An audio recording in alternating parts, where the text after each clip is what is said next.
HRX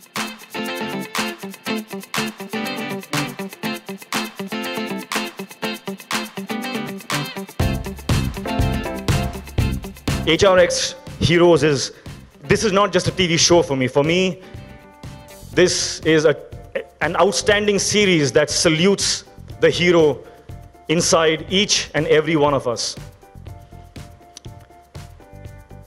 These 9 people and their heart-wrenching, heartwarming stories will inspire you and me and everyone who watches it to find their own hero inside of them, which already exists. 9 incredible superhuman beings, 9 amazing HRX heroes.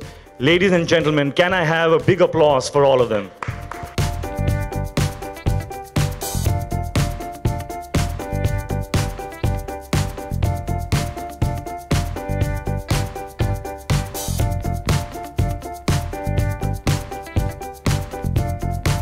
और फिर वो किया, he did not give up, and then he went on, but he failed again. But then he tried again, and then he went on, and then something happened. The universe gave him one stroke of luck, and magic happened. So maybe in my life also, if I keep going on, even if I fail, I'll try again, and I'll keep going on. So these are examples that evoke that hope inside your heart, and that's what happened with me, even more. When I heard their stories, and that is, I hope, what happens. I know will happen to all of you when you see their stories.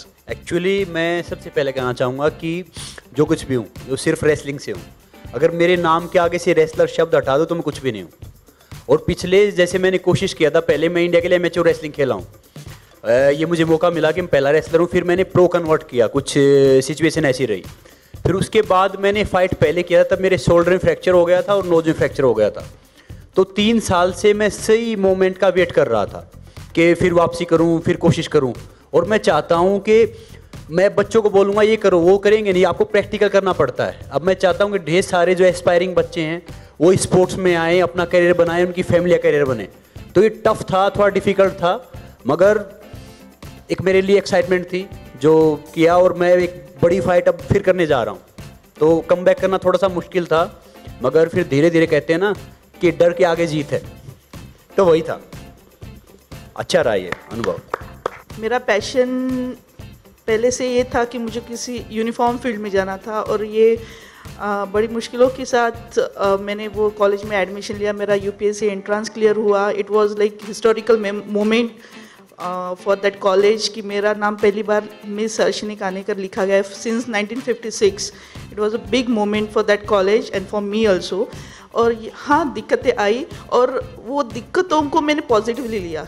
मैं चाहती थी कि और दिक्कतें आए, वो दिक्कतों की वजह से मैं और ज़्यादा स्ट्रांग बनती गई और मैं मेरे पैशन से और ज़्यादा करीब आ सकी। So I am very thankful to them, जिन्होंने मुझे दिक्कतें दी। I love them all, I love them. Sir, सबसे बड़ा चैलेंज था इनकी कहानियों का जो इमोशन है उसको ऑडियंस के सामने लाना, because these stories are incredible stories. So as a director मेरा सबसे बड़ा चैलेंज था कि एक तो फैक्ट के साथ रहें, बिकॉज हम डिस्कवरी पे हैं, जो कि एक ऐसा चैनल है जो it's not a GC, we can't go wrong, एक factually we had to be correct. और दूसरा चैलेंज ये था सर कि इनकी कहानियों से ऑडियंस कनेक्ट कर पाए। तो वो कनेक्शन जो मैंने कोशिश करी है, and I hope I been able to succeed in that, कि इनका जो इमोशन था, इनकी जो स्ट्रगल थी और इनकी जो कहानी है, वो 23 मिनट में हमने बताने की कोशिश की है, और एक इमोशनल कनेक्ट ऑडियंस से हो जाए, because that is what is important in all their stories, the emotional connect with the audience. मेरे लिए HRX is a platform where I think I'm even more driven towards the children and the youth. और जिन बच्चों की बात आप कर रहे हो, those are my that's my goal. That is where I want HRX to make the biggest impact on the children. And I think it's on the cards, and very soon, hopefully, I will put something together for that.